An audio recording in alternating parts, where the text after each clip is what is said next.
Denver swipes right on a Friday night and gets matched up with a snowstorm that'll be gone by the time it wakes up. Our politics guy is in Iowa, where Senator Michael Bennet is flirting with a run for president, and Iowans have one question. Who is Michael Bennet? We found something that unites Republicans and Democrats, one issue to bring everybody together. Trolls rejoice. Colorado's most famous one is making a comeback. And no Friday goes by without your good news on Next. But first, impending white doom. Denver braces for 2 to 5 inches of snow. Residents should stock up on enough food to last until morning. The snow may make roads snowy. Tomorrow, you need to be prepared for sunshine.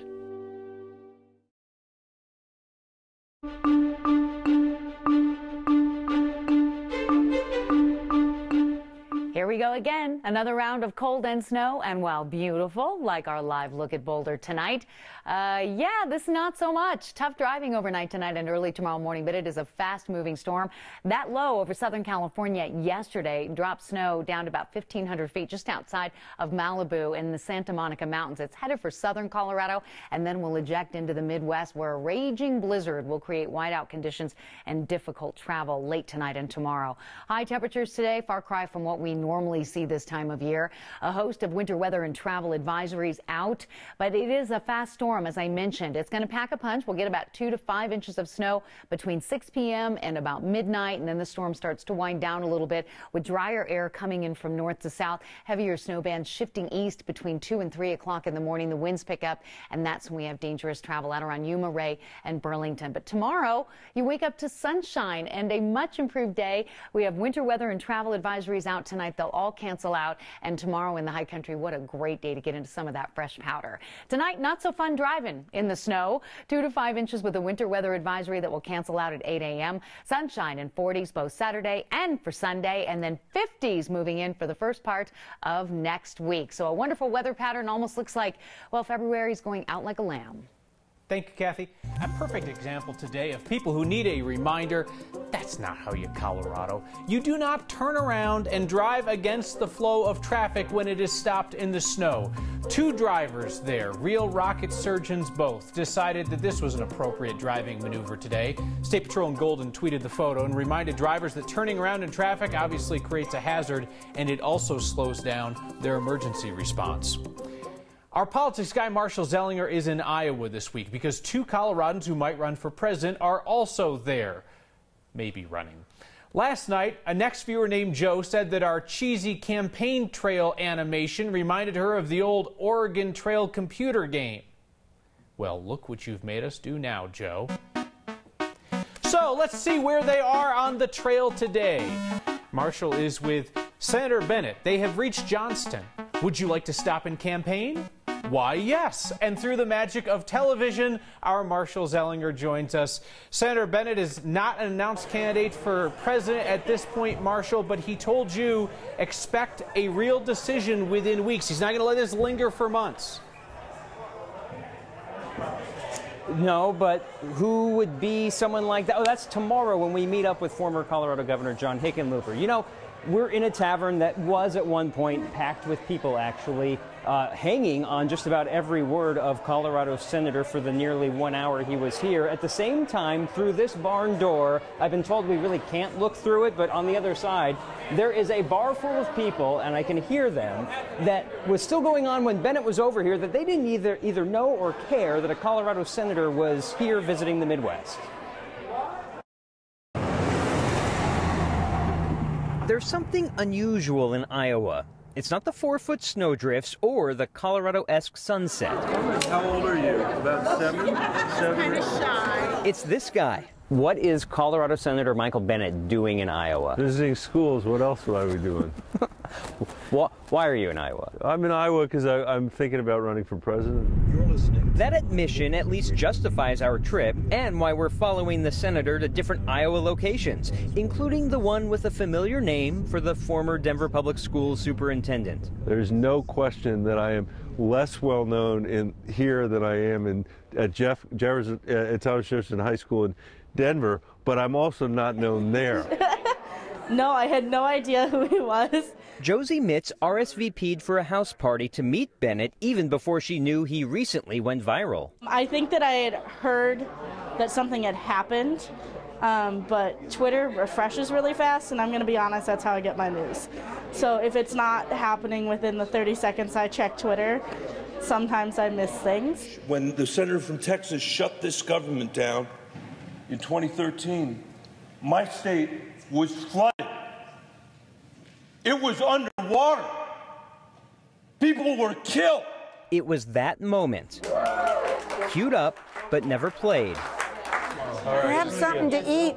that got Bennett into Helen Varner's grasp. About 3 days later, Annie, who works for him, called and she said, I'm looking for somewhere for him to host a house party. And I said, well, you probably found the right place. I've been known to say that I believe polls are crap, but I've taken a snap poll of people who have met Bennett and asked them, did you even know who he was? And the majority of people either don't know who he is, they do now, or they only knew him from that 24-minute video clip on the Senate floor when I asked the senator if he had practiced his answer to, who are you? He tells me, Kyle, straight face, not one person has asked him that. Well, that's kind, because Iowans are also a very polite people. Can I just say, Marshall, how refreshing it is to hear the honesty that we heard from Senator Bennett there, where he just kind of shrugged and says to you, I'm thinking about running for president. That's why I'm here. Was that so hard? Yes, yes. I enjoyed hearing that admission. It's like breaking news. We got someone to say those exact words that aren't that hard to say. And look at that. He didn't even turn to stone. All right. Marshall Zellinger, you've put in a long day in Iowa. You go through that barn door and have yourself a good time. The closest that a Coloradan has gotten to winning the White House was Gary Hart. Friday, flashback to 1987 when Hart and Pat Schroeder were both in the running from our state. Hart was considered the frontrunner for the 1998 Democratic nomination. His campaign was overshadowed by stories of a possible affair with a model named Donna Rice, and after the National Enquirer printed a story showing Rice sitting on Hart's lap on a chartered yacht named Monkey Business, he got out of the race. He returned but withdrew again after a poor showing on Super Tuesday. Schroeder, who was Hart's campaign chairwoman, briefly entered the race for president. She then withdrew in an announcement that was reported at the time as being emotional and tearful. This was big enough news that Saturday Night Live spoofed it with actress Nora Dunn playing Schroeder bursting into tears while moderating a debate. The red flag bill that would temporarily seize guns from people deemed to be threats is advancing at the state capitol, passed out of its first House committee late last night. Democrats were in favor, Republicans opposed, as we've told you. Watch to see, though, if Republicans can at least get some amendments to address some of their concerns, because they certainly don't have the votes to stop it. Pop quiz. What is America's favorite pastime? You say baseball? That's quaint. Our new favorite pastime is arguing with each other over politics. But today, Chris Vanderveen, Mr. Show Us Your Bills, came across a newly released study from the Colorado Consumer Health Initiative. It suggests that there is one topic that has turned political enemies into allies. Beneath our spacious skies, and nestled in between our purple mountain majesties, there are fruited plains filled not with the good of brotherhood, but with anger, raw, partisan anger. These days, division defines our lives from sea to shining sea. Yet not all is lost, because thankfully today I found one thing that unites us living in one of our United States. Our healthcare system is broken. According to this survey of 1,000 Coloradans, 79% say the American healthcare system is diseased and in need of a cure. 74% of Republicans and 84% of Democrats. Why? Cost. 93% believe it'd be okay for the government to post fair prices for everything. Republicans and Democrats concur. Do drug companies charge too much? Yep, say both. Do hospitals do the same? Yes. And 82% of all Coloradans are worried or very worried about being able to afford health care in the future. So take heart, America. Not all is lost, because when it comes to the cost of health care, all of us are feeling ample waves of pain. One of the facts that jumped out of that study at us today is that about 1/3 of Coloradans say they got a medical bill last year that they were not expecting to receive. Probably no coincidence that the same group that put out today's study is also promoting legislation to help patients fight back against surprise medical bills. A woman who helped a whole lot of Coloradans grow up has passed away. Noelle Custer was best known for her long-running morning show, Noelle and Andy. It aired from 1968 to 1983. Andy was the dragon puppet that she used to report the weather. Custer went on to produce historical programs around the time of our state's centennial, and then she focused on her skill at watercolor paintings. Noelle Custer died last week. A whole generation of Colorado kids remember her impact on their young lives. We hear from Vic Lombardi about his recent diagnosis and how the vanity of TV nearly kept him in the dark about his cancer. The moment I got my results back, my biopsy, my doctor said, stop taking that now. Breckenridge's very serious effort to find a new home for its most famous resident troll. And speaking of trolling, our old friend Adele Arakawa got me good. Never thought she could, seeing how she lives in the desert. That's next.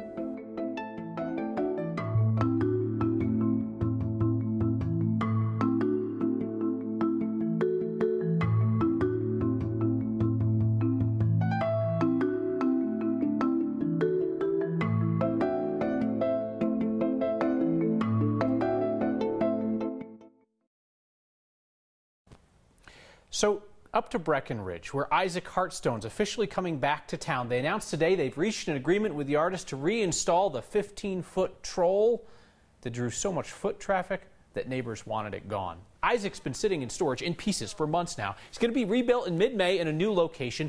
Breck is not yet saying where. So while this has been a great amusement to all of us and the rest of Colorado, it's been a real source of strife in that mountain town. They brought together meetings of stakeholders and artists and planners and all of the important people, and they will reconvene on March 4th where they'll release more details.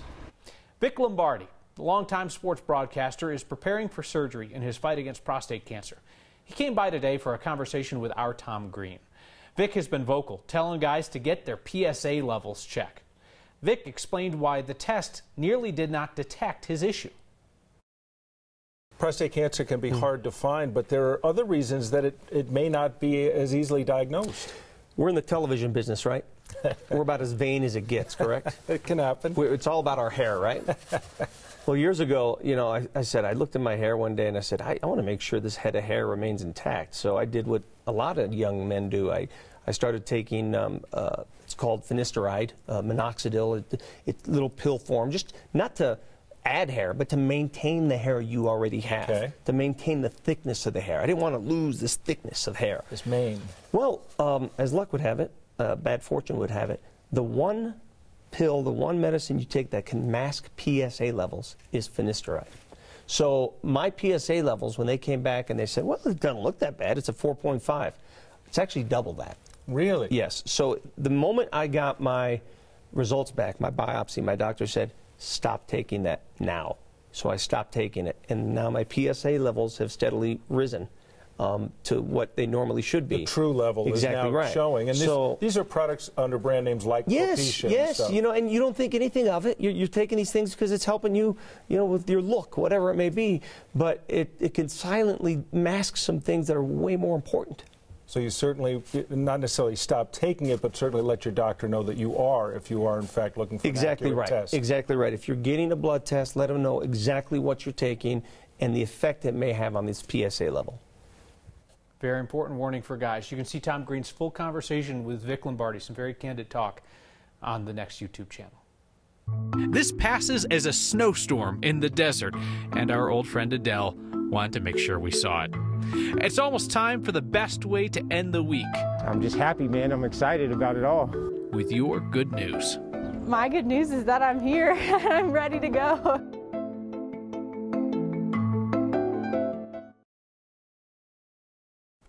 The most Colorado thing we see today, straight out of Arizona, where a little snow fell in the desert outside Tucson and some smart aleck decided to troll me with a photo, knowing my aversion to patio snow photos. So thank you. A viewer named Adele Arakawa. Oh yes, yeah, we remember her. Our former 9 News colleague, she lives down in Arizona now where the sun's always shining and she can always golf. You're not golfing today, are you, Adele? So instead, she just teed off on me and sent us this photo. Love it. That is her view from her retirement perch in Arizona. How you feeling about the doom and gloom weather? You know, it kind of makes you feel like you're back in Minnesota or Chicago or even worse, upstate New York. I mean, man, what a hole that place is, huh? So let's escape somewhere warmer and greener. Our photojournalist Tom Cole took his camera to meet Kent Gordon of Fantasy Orchids in Louisville to see some of his 80,000 plants.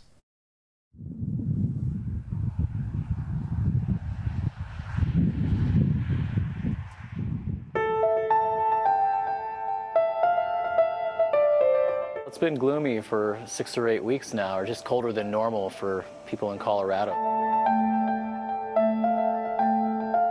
This is a destination that I think people seek out after it's been cold for a long time.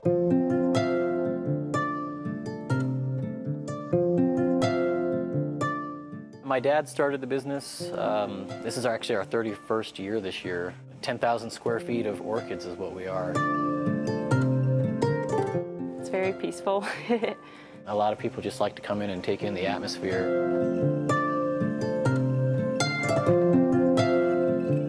Part of it is just the tropical feel that we have. There's always humidity and warmth, and that's always nice. But beyond that, it's exposure to a lot of different varieties of orchid that you won't see really in a lot of other parts of the country even. We're pretty unique in the varieties that we carry. I really like Cattleyas. Colorado has 28 native species, so orchids grow everywhere. It's a great destination this time of the year. Not a bad place to work on a day like this. All right, here's why I love sharing your good news each Friday. It is such fantastic perspective on what passes for a problem these days. I always come away counting my blessings. I hope you do too. Next.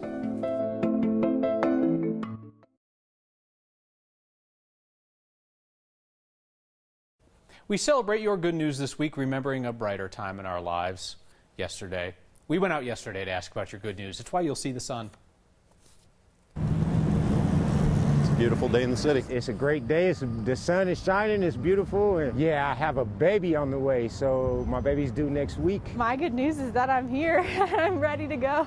I am here to compete in the Ice Climbing World Cup that's being held here this weekend. There'll be the most spectators by far. It's really cool that it's happening downtown Denver. My good news for the day is in 15 minutes we just fed 150 people who otherwise probably couldn't get any lunch for themselves today. Primarily the homeless people or those who are on the border of being without shelter, and just a lot of times this could be the only meal they get for the day. Yeah, so March 8th, 2017, right here off of East Colfax, like Verbena and Colfax, I was a victim of a gunshot wound. I got shot in my face. My face was wired shut for quite some time, like 7 months. My whole jawline was wired shut. I had to have reconstructive surgery on my face, and it was just been tough, man. Ever since then, I lost my job, and I just been kind of out of work and in limbo. So I just landed a job. Western Paper Distributors. I'm going to be doing a forklift operation, quality control specialist. So I'm very excited, man. There's so many people that you never know what they're facing or what they're going through in life. So it's important to let them know, like, look, man, I did it. You could do it, you know. And even though times are rough, it's always going to get better. So just stick it out and you know, trust in and believe that things will get better. And yeah. Weekly dose of perspective right there. Donna writes in, I travel from coast to coast, watch news along the way, love your straightforwardness, the humor and subjects that your team presents. Thank you so much, Donna. Carol says, Noelle and Andy were my favorite. I send in pictures monthly, won the grand prize in 1976, an American flag. And here from Kathy, watch you every day, love your show, but your wardrobe is terrible. Did those vests and jackets belong to your father? These were great grandpas. Don't talk about them like that. See you next time.